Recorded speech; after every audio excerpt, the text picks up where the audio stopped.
बिहार के मोतिहारी में जहरीली शराब पीने से 16 लोगों की हुई मौत। गांव में मचा हाहाकार, 4 दर्जन लोग गंभीर रूप से बीमार। जिस व्यक्ति से लोगों ने खरीदी थी शराब, उसकी हुई संदिग्ध मौत। आनन फानन में किया गया अंतिम संस्कार।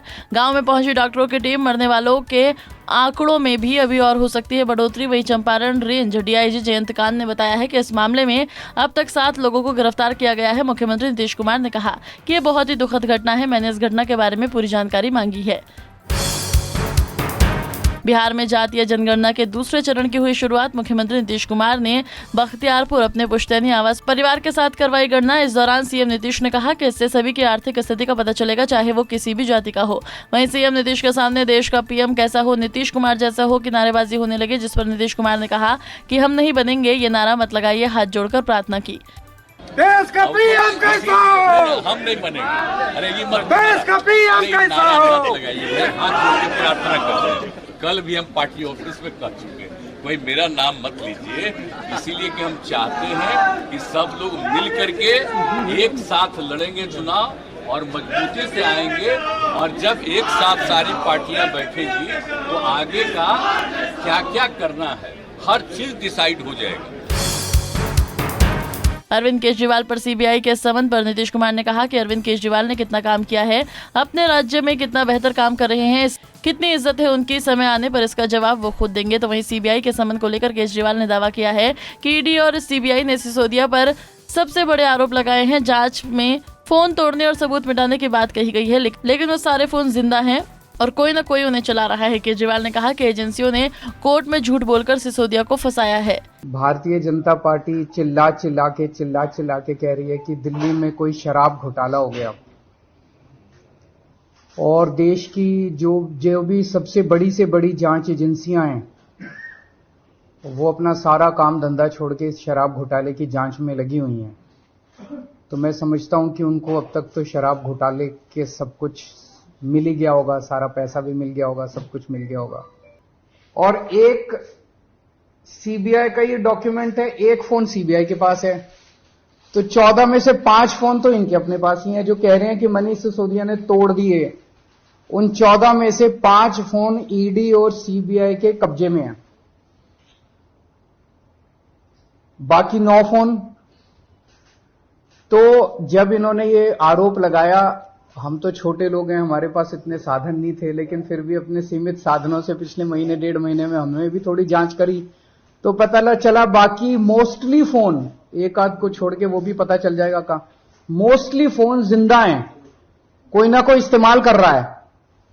और उन फोन को कोई वॉलंटियर के पास है, कोई कहीं है, कोई कहीं है, कोई ना कोई इस्तेमाल कर रहा है। वो मनीष जी के फोन नहीं है, वो कोई ना कोई इस्तेमाल कर रहा है। वो फोन जिंदा है और ये फैक्ट कि ये फोन जिंदा है ये ईडी को भी पता है और ये सीबीआई को भी पता है। सो ईडी ने और सीबीआई ने झूठ बोल के ओथ पे, एफिडेविट पे कोर्ट को गुमराह किया और झूठा सबूत उन्होंने कोर्ट के सामने पेश किया। बैसाखी के मौके पर पटना के सिटी हाई स्कूल में पर्यटन विभाग और जिला प्रशासन द्वारा 2 दिवसीय महोत्सव का हुआ रंगारंग शुभारंभ। भांगड़ा की धुन पर लगा पंजाबी तड़का, सुरताल से सजी यादगार शाम। विधायक नंद किशोर यादव ने किया कार्यक्रम का उद्घाटन। इस मौके पर मेयर सीता साहू, जिलाधिकारी चंद्रशेखर सिंह समेत कई दिग्गज रहे मौजूद। तो वहीं पार्श्व गायक कंवर ग्रेवाल के गाने पर झूमे पटनावासी। बिहार में कोरोना ने पकड़ी रफ्तार। पिछले 24 घंटे में कोरोना ने 91 नए एक्टिव केस। सबसे ज्यादा खराब स्थिति पटना जिले की है, जहां आज भी 41 मरीजों में कोरोना की पुष्टि हुई है और जिले में एक्टिव केस बढ़कर 177 हो गए हैं।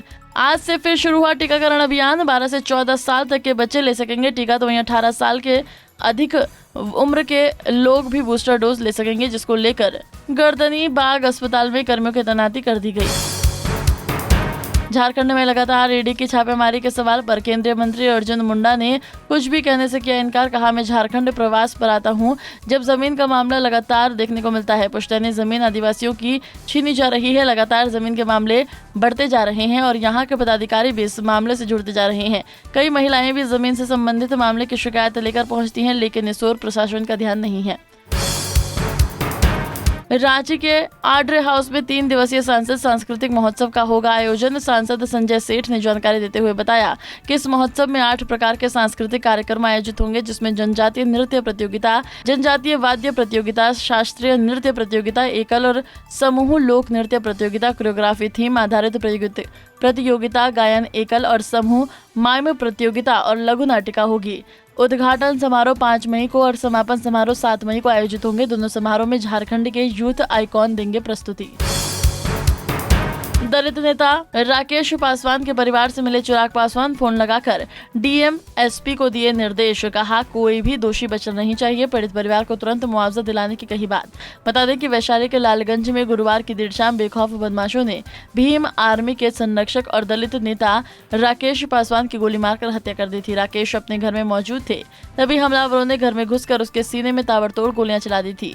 इस घटना के विरोध में शुक्रवार को उनके समर्थकों ने जमकर मचाया था हंगामा। फिलहाल पुलिस और प्रशासन के अधिकारी इलाके में कैंप कर रहे हैं। इलाके में तनाव की स्थिति। इस केस को जल्द से जल्द जो भी आरोपी हो, और एसपी साहब एक चीज का ध्यान जरूर रखिएगा, कोई निर्दोष, क्योंकि कुछ लोग ऐसे भी हैं जिनको जबरदस्ती भी वहाँ पे थाने में पकड़ा गया है, उस पर आप अपने से इंटरव्यू करके देखिए कि कोई निर्दोष ना फंसे, पर कोई दोषी छूटना भी नहीं चाहिए। देश की कोयला राजधानी धनबाद में इन दिनों पेड़ों की अनाधुंध कटाई के विरोध में यहां के लोगों ने चिपको आंदोलन का रास्ता चुना है। लोग अपने पेड़ों की कटाई का खुलकर विरोध करने लगे हैं। माइनिंग के लिए बीसीसीएल की आउटसोर्स कंपनी जब पेड़ काटने पहुंची तो उन्हें पर्यावरण बचाओ संघर्ष समिति और स्थानीय लोगों के भारी विरोध का सामना करना पड़ा। इस विरोध की वजह से सैकड़ों पेड़ कटने से बच गए। इस संबंध में बीसीसीएल पीबी एरिया प्रबंधक का कहना है कि जिला प्रशासन एवं वन विभाग को पत्र भेजा गया है। वन विभाग से पेड़ काटने के आदेश ले लिया गया है। अभी आवश्यक प्रक्रिया पूरी कर दी गई है। देश को कोयले की जरूरत है, इसलिए यहाँ पर नापी के बाद पेड़ों की कटाई जरूरी है। बाहुबली पूर्व सांसद आनंद मोहन की रिहाई का रास्ता साफ। नीतीश सरकार का बड़ा फैसला। सजा काट चुके कैदियों के लिए नियम अच्छे आचरण के कारण हो सकती है रिहाई। गृह विभाग ने जारी की अधिसूचना।